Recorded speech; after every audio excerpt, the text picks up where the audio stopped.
Page 44, Music Box Dancer.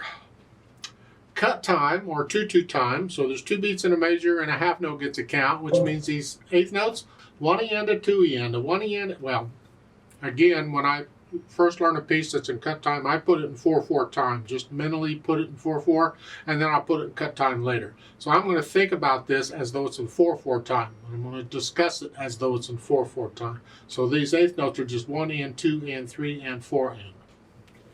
You're moving around quite a bit. We want to play this as legato as we can, and of course, except for the rests. You notice both hands are treble clef. The left hand,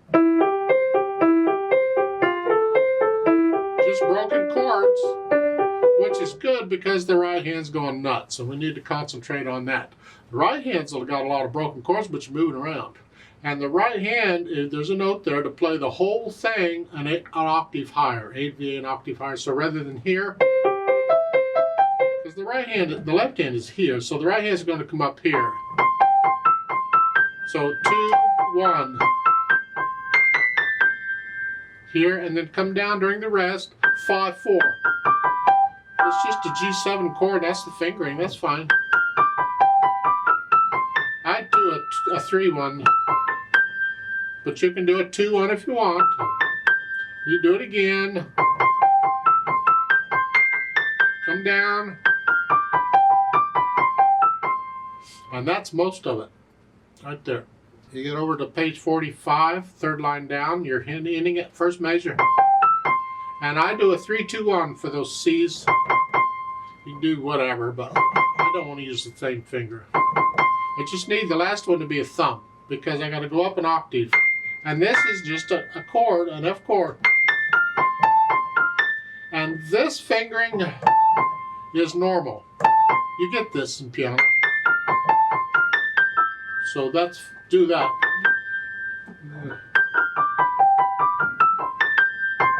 Now on the fourth line down, second measure, on those C's, I do the thumbs. I'll do a 1/2/1 because my third finger, it's awkward to get down this. I do a 1/2/1. But there's still different fingers. And the last line again, a 1/2/1 on those C's.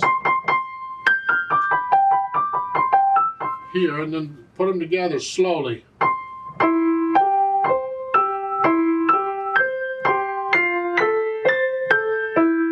Rest.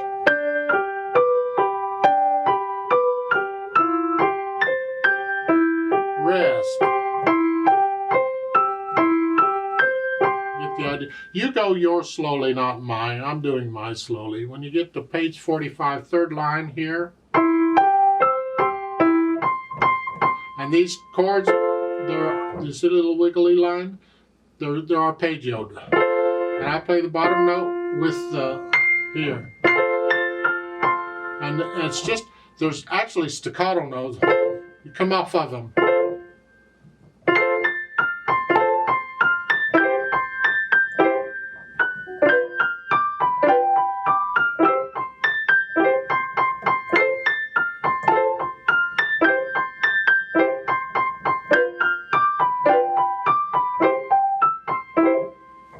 So forth. Dynamics, it's soft.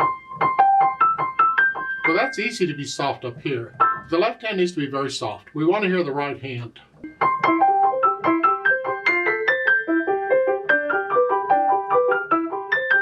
And you're staying soft pretty much. You can get a little louder and softer as you feel it. You don't have to stay exactly soft, just in the soft area. But then in the third line of page 45, you're going to crescendo up to moderately loud. Right there, and then loud. That's left hand. The right hand's the left hand's soft. You get the idea what I'm trying to say? I hope I.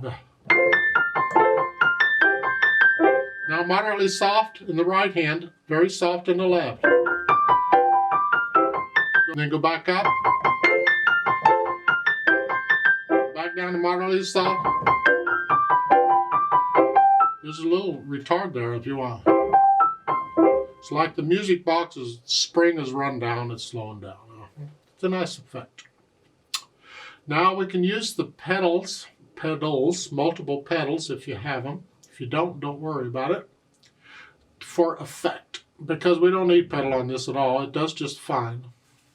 But let's talk about the pedals because we get some nice things going on. I can pedal it like they're showing, but it's going to get real messy.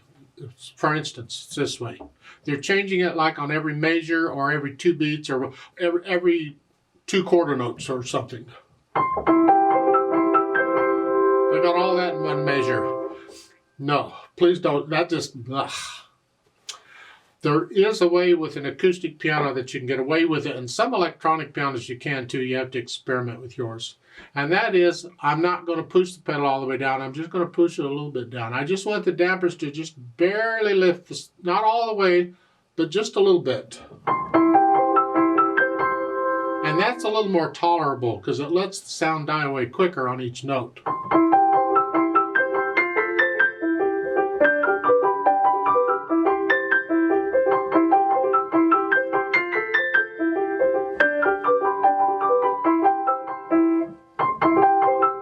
So forth. So I'm just barely pushing the pedal down. I don't know if you can see it or not. It's just barely moving. Now when you get over to page 45 in the 3rd line down, you're here.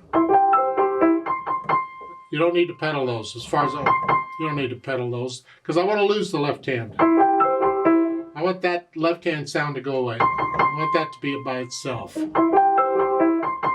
But here, you lose the staccato. Sort of. I mean, I'm pushing it. If I push the pedal all the way down, it's... So I don't want the pedal all the way. I just push the pedal down a little bit.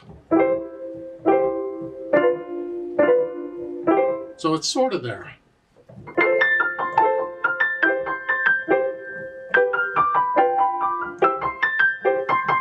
About what? Anytime I get those repeated notes, I either change the pedal so they're by themselves or don't pedal on.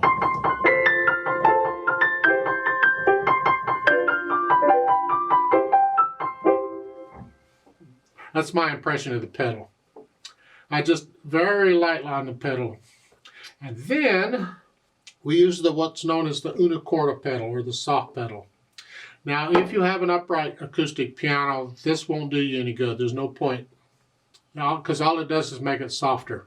And I would prefer that you use the hands to make it softer. That you need to develop the control. That using the soft pedal to make it softer because you can't do it, it's just a crutch. So please learn to do it with your hands. Learn that. But on a grand, it changes the tone. And it makes it a more velvety tone. So on a grand, it helps to, I don't know if you can see it or not, but things move sideways. And so it uses a different part of the hammer on the string, and it changes the tone. So just hold the soft pedal down through the whole thing.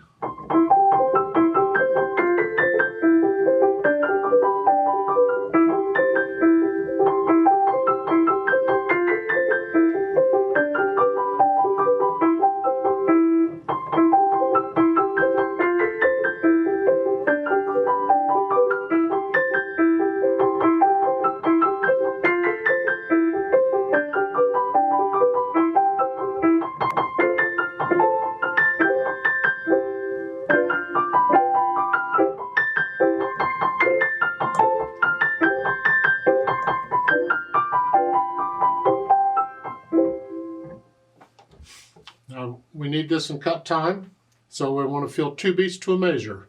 1, 2, 1, 2. So it's 1, 2, 1, 2, 1, 2. It's not a fast 2, but we still want to feel it in 2. I don't want to go 1, 2, 3, 4, 1, 2, 1, 2, 4.